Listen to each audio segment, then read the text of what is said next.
चलिए लो ठीक है। इंग्लिश जो आपको किताब पढ़ा रहे थे, बुक जो चलाया जा रहा था, बुक में हमने जो है आपको बताया कि प्रोज सेक्शन पढ़ाए थे, सुनो। कल हमने पाठ का नाम और लेखक का नाम लिखे हुए थे। और देखिए आप किताब अगर देखिएगा तो किताब में अलग अलग, जैसे एक पाठ आपका इंडियन सिविलाइजेशन एंड कल्चर मिलेगा, दो पाठ भारत इज माई होम मिलेगा किताब में अगर देखिएगा तो। हमने अपने पढ़ाने के लिए, अपने सुविधाजनक के लिए उसको अपने हिसाब से पाठ के नाम और लेखक के नाम तैयारी किए हुए हैं, समझे। जो पाठ बेहतर है, जो एग्जाम में बेहतर ढंग से पूछता है, उसको हमने पहले किए हुए हैं, बस समझे। जिससे द अर्थ चैप्टर हमने पहले लिखवाए हैं। द अर्थ के लेखक एच.ई. बेट्स है। द आर्टिस्ट चैप्टर उसके बाद लिखवाए हैं। द आर्टिस्ट के लेखक सिगा नोया है। ऐसे करके हमने लिखवाए हुए हैं, ठीक ना। आपका 11 के 11 चैप्टर का प्रिपरेशन आपको कराया जाएगा। कहीं से अंग्रेजी में किसी प्रकार की दिक्कत का सामना नहीं करना पड़ेगा आपको, ठीक है। चलिए यहाँ पर देखा आपका लेसन 1 जो है द अर्थ, तो द अर्थ का हिंदी होता है पृथ्वी। पृथ्वी की वास्तविकता के बारे में पढ़ना है, पृथ्वी की हकीकत और सच्चाई के बारे में पढ़ना है। इस पृथ्वी में जो है हर इंसान जन्म लिया है और हर इंसान को उस दौर से गुजरना है। कहा गया कि a child is a father of the man. एक बच्चा ही आगे चल के मनुष्य बनता है और पिता बनता है कि नहीं। A child is a father of the man, एक बच्चा ही जो है पिता बनता है, ठीक ना। कौन है? चलो ठीक है, अब समझिए, ठीक ना। तो यहाँ पर पाठ है द अर्थ। द अर्थ के लेखक कौन है? एच.ई. बेट्स, ठीक है। एच.ई. बेट्स वाज बोर्न इन, यानी कि एच.ई. बेट्स जी का जन्म कब हुआ? तो 1905 में इनका जन्म हुआ है। एच.ई. बेट्स का जन्म कब हुआ है? 1905 में, ठीक है। H E. Bates was born in England, इनका जन्म इंग्लैंड में हुआ है, इंग्लिश कंट्री साइड, ठीक है। इनका जन्म कहाँ हुआ है? इंग्लैंड में। एच.ई. बेट्स का जन्म कहाँ हुआ है? इंग्लैंड में। इनका जन्म कब हुआ है? 1905 में, ठीक है। The earth is written by, the earth के लेखक कौन है? तो H E. Bates. H E. Bates is written by, H E. Bates द्वारा लिखा गया है तो द अर्थ, समझे। एच.ई. बेट्स द्वारा लिखा गया तो कौन सी? द अर्थ, ठीक है। अब यहाँ पर सुनिए, H E. Bates was death in, died, D-I-D लिखा था, D-I-E-D, डाइड, डेथ, डेथ से ही बना है डाइड, ठीक है।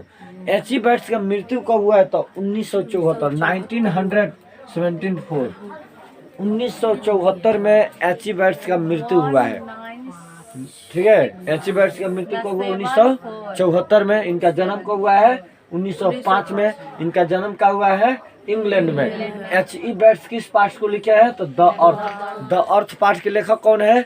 एच.ई. बेट्स, ठीक है। द अर्थ एक ऐसी कहानी है जिसमें आपको पृथ्वी की वास्तविकता के बारे में बताया गया है कि इस पृथ्वी में हर माता पिता, उसको मत हिलाइए लो, सुनो, ठीक है।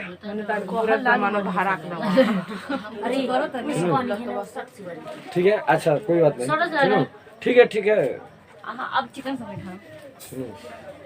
ठीक है ना ना हो में हो जेबा नु तो आराम से पिठिया लग रही है ना, हाँ बगल में ना कपार फुर लियो, ठीक है। मेला मेला बाद ना, ठीक है। मेला में फोड़ेंगे। अब देखिए खूब समझेंगे। अच्छा आगे देखो, तब देखिए कह रहे ना कि इंग्लिश कंट्री साइड, ठीक है। कह रहे कि ये कह रहे कि the peasants who lived there a, ठीक है, well known short story writer. H E. Bates short story writer, यानी कि छोटे छोटे कहानी लिखने वाले लेखक हैं, बस समझे। शॉर्ट स्टोरी राइटर मतलब क्या हुआ? छोटे छोटे कहानी लिखने वाले राइटर है। He worked for some time as a journalist, कुछ समय के लिए वे जर्नलिस्ट का काम किए। जर्नलिस्ट माने क्या होता है? पत्रकार। जर्नलिस्ट माने क्या हुआ? पत्रकार। वे पत्रकार का भी काम किए। कौन? एच.ई. बेट्स जी, बस समझे। फिर यहाँ पर देखे, his first novel was published when he was only 21 years. मात्र जब 21 वर्ष के थे एच.ई. बेट्स जी, मात्र कितने वर्ष के थे? 21 वर्ष के थे तब इनका पहला नोवेल प्रकाशित हुआ था। नोबल मतलब होता है उपन्यास। नोबल माने क्या होता है? तो नोबल की हिंदी होता है उपन्यास। मात्र ये जब 21 वर्ष के थे तो इनका पहला नोबल प्रकाशित हुआ था। बस समझे, आज हम 22 वर्ष के हैं। ठीक है, तब देखिए, he wrote many short stories about airmen and their adventures based on his experience the Royal Air Force। इन्होंने जो है एयर फोर्स के बारे में, एयर फोर्स मतलब क्या होता है? एयर फोर्स एक देखिए थल सेना होता है, एक जल सेना होता है, एक वायु सेना होता है। तो एयर फोर्स माने हुआ वायु सेना। वायु सेना जो है आपका ऊपर वार करती है, जिसे आपका रॉकेट से उड़ान भरेगी, हवाई जहाज से जो है आपका लड़ाई करेगी, तो उसे एयर फोर्स कहा जाता है। बस समझे, उनके बारे में जो है इन्होंने नोबल लिखे हुए थे। कौन? एचीबैट। बस समझे, कर अब समझिए, यह जो हम लोग द अर्थ चैप्टर पढ़ने जा रहे हैं, कह रहा है कि the present short story the earth. The present short story the earth मतलब क्या हुआ? वर्तमान में हम लोग जो चैप्टर पढ़ने जा रहे हैं, छोटा सा जो कहानी पढ़ने जा रहे हैं, उस पाठ का नाम क्या है? द अर्थ। ठीक है, द प्रेजेंट मतलब क्या हुआ? वर्तमान में। द प्रेजेंट शॉर्ट स्टोरी, ठीक है, द अर्थ। वर्तमान में हम लोग जो कविता पढ़ने जा रहे हैं, उस कविता का कहानी पढ़ने जा रहे हैं, वो कहानी का नाम क्या है? द अर्थ। ठीक है, कह रहा है कि the present the present short story the earth set in the English country side. यह कहाँ से लिया गया है? तो इंग्लिश कंट्री साइड से लिया गया है। यह हमारे देश से नहीं लिया गया है, यह लिया गया इंग्लैंड से। ठीक न, लेकिन इंग्लैंड से लिया गया, लेकिन यह कहानी हर देश में सेट कर जाएगा। समझ में आया? हर देश, देखिए मान लीजिए क्या इंग्लैंड के माता पिता अपने बाल बच्चों से प्यार करते हैं, यहाँ के माता पिता अपने बाल बच्चों से प्यार नहीं करते हैं। यहाँ के माता पिता भी अपने बाल बच्चों से इतनी प्रेम करते, इतनी प्यार करते हैं, उनकी खुशी के लिए अपना पूरा जमीन जायदाद तक बेच सकते हैं, है कि नहीं? ठीक है, तब यहाँ पर देखिए, कह रहा है कि is about a farmer Johnson. खूब बढ़िया समझिएगा, इस कहानी में एक फार्मर मतलब क्या होता है? किसान। FARMER, फार्मर मतलब होता है किसान। एक किसान है जिसका नाम है जॉनसन। ठीक है, एक किसान है, उनका नाम क्या है? जॉनसन। एक किसान है जिसका नाम क्या होता है? जॉनसन।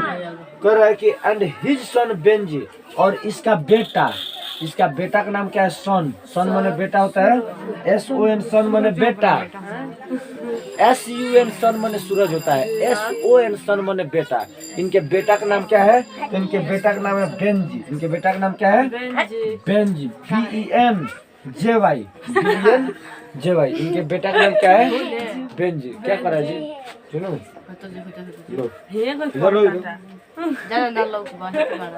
ठीक है, इसको होमवर्क पूरा करना है ना, स्कूल का होमवर्क मिला होगा। अब जाला। चलिए, हाँ सुनो, तब देखो इसका बेटा का नाम क्या है? बेंजी। सुनो, और जॉनसन क्या है? तो फार्मर है, और जॉनसन के बेटा का नाम क्या है? बेंजी। खूब समझिएगा। सुनो, अब यहाँ पर देखो, कह रहे हैं कि बेंजी, कह रहे हैं कि son Benjy who approach to be simple minded. वो साधारण दिमाग के था, तेज दिमाग के नहीं था, एकदम ना होता है कम दिमाग के, ना होता है किसी को देखिएगा एकदम क्या होता है कि कोई बचपने से गुमसुम रहता है, चुपचाप रहता है सब, आ कोई लाइक बचपने से बड़ा तेज रहता है सब ना। कोई देखिए ना मखुआई रहता है चुपचाप, जहाँ रहेगा वहाँ बेमरियाइले है का नहीं के। एगो लड़का देखिएगा बड़ी तेज, जैसे अभी हमारे जो भगनी है, ठीक न, अब ये आज पता ना उसको क्या हो गया है ना, आज जब भी कोई आ रहा है तो उसके देह में चढ़ रही है, ठीक न, कहियो तो चुमा लेने नहीं देते हैं, आज वही खुद चुमा ले रही है, ठीक न, पता ना उसको क्या। बैठे हुए थे, आके देह में चढ़ गई, अब पूरा का पूरा इधर काट रही थी, उधर काट रही थी, ई काट रही थी, पूरा ऐसे कर रही थी। हमारे पढ़ा करके मोटरसाइकिलिया वहाँ पर रोके हुए थे, आके चढ़ जाती है, ठीक है। अब ये नहीं कि चढ़ के बैठेगी, नहीं, चढ़ के खड़ा होकर मुड़िया पकड़ती है, समझे? हाँ, तो देखिएगा एगो लड़का जहाँ रहेगा वहाँ चुपचाप मखवाई रहेगा, ठीक है। तो ई बेंजी कौन में से है? तो बेंजी वो मखवाई लड़का में से है। सिंपल माइंडेड माने साधारण दिमाग, एकदम सिंपल माइंडेड, ठीक है। लेकिन ये सिंपल माइंडेड नहीं है। आई केकरो कोरा चल जाएगी, गांव में किसी कोरा बुका दीजिए ये चले जाएगी, ठीक है। और किसी का हाथ थाम लेगी। तो आगे देखा, ठीक है। तब आप जान गए कि बेंजी कैसा दिमाग क्या है? तो सिंपल माइंडेड, एकदम साधारण दिमाग क्या है, ठीक है। अब यहाँ पर आगे देखो क्या होता है। कह रहा है कि the story very well depict the lying of the peasants and the growing selfishness and कह रहा है कि देखिए ये जो कहानी हम लोग पढ़ने जा रहे हैं ना, इस कहानी में बताया गया कि कैसे एक माता पिता जो है अपने औलाद की खुशी के लिए, अपने बेटे की खुशी के लिए अपने जीवन भर के पूरी कमीनी जो है उसके ऊपर निछावर कर देते हैं। जो भी मेहनत करके थोड़ा सा जमीन जायदाद बनाए रहते हैं उसको भी उसके इलाज में क्या करते हैं? लगा देते हैं, है कि नहीं, ठीक है। और वही लड़का जब बड़ा होता है, जब कुछ कमाने लगता है, तो जब पैसा कमाता है तो उस पैसा क्या कहता है? कहता है हमारा पैसा है कि नहीं। चुपता तो नहीं, जिस माता पिता ने तुमको जन्म दिया, उस लायक बनाया, अपना जीवन भर का पूरा कमीनी तुम्हारे ऊपर निछावर कर दिया, और आज उनके बदौलत 2 रुपया कमा रहा है तो कहता है कि वो हमारा पैसा है। वो आपका पैसा नहीं है। उसमें पहला अधिकार किसका है? माँ बाप का। पत्नी का भी नहीं है, पत्नी तो बाद में आई है। सबसे पहला अधिकार माँ बाप का है। जब इस कहानी को लाइन बाय लाइन, अभी तो लेखक परिचय हम आपको करा रहे हैं, ठीक है। जब कहानी पढ़ाएंगे लाइन बाय लाइन, आपके आंख से आंसू निकल जाएगा, समझा यार, कि माँ बाप का प्यार क्या होता है। और वह लड़का जिसके इलाज के लिए बेन जॉनसन ने जो है अपना पूरा खेत बेच दिया, वह लड़का बड़ा होने पर एक बहुत बड़ा बिजनेसमैन बनता है, और अपने पत्नी फ्लोरेंस, इसकी पत्नी फ्लोरेंस होती है, हम पढ़ाएंगे आगे चल के। अपने पत्नी के कहने पर जो है अपने माँ बाप को जो है बहुत दूर छोड़ आता है, गाड़ी में बैठा करके जब भूला वही बाहर घर से निकाल देता है,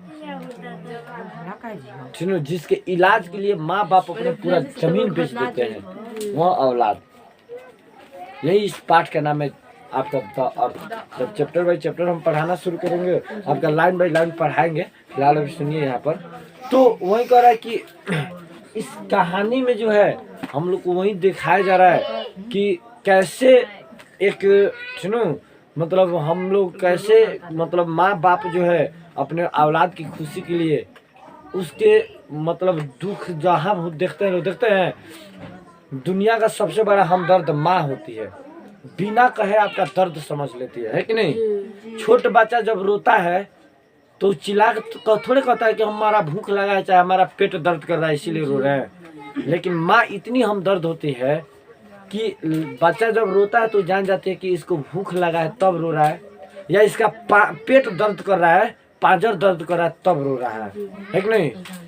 क्योंकि माँ होती है, ठीक है ना। तो ठीक है, अब यहाँ पर समझिए पाठ के नाम कौन सी है? द अर्थ के लेखक कौन है? H G. Wells was born in 1905। 1905 में इनका जन्म हुआ है। एच.जी. वेल्स का जन्म कहाँ हुआ है? एच.जी. वेल्स का मृत्यु कब हुआ है? 1974। इस जो कहानी हम लोग पढ़ रहे हैं, इस कहानी में एक जॉनसन नाम के किसान है, फार्मर। जॉनसन नाम के क्या है? फार्मर है। और जॉनसन का एक पुत्र पैदा होता है, एक बेटा होता है जो बचपन से सिंपल माइंडेड, बचपन से कम दिमाग का था, उतना तेज तरार नहीं था। जहाँ रहता था भकुआइल रहता था, मलुआइल रहता था, चुपचाप रहता था, जिसका नाम होता है कौन सी? बेंजी। जो बचपन से कैसा था? तो सिंपल माइंडेड, कम दिमाग का था, मंद बुद्धि का था। समझ रहे हैं? अब इस कहानी का शुरुआत होता है, ठीक है, इस सबको मिटा दे, ठीक है ना। तो कहानी की शुरुआत कल करेंगे, हिस्ट्री आज शुरू कर रहे हैं आप लोग का, ठीक है। हाँ ठीक है ना, चलो। कहाँ सो रहे हैं जी?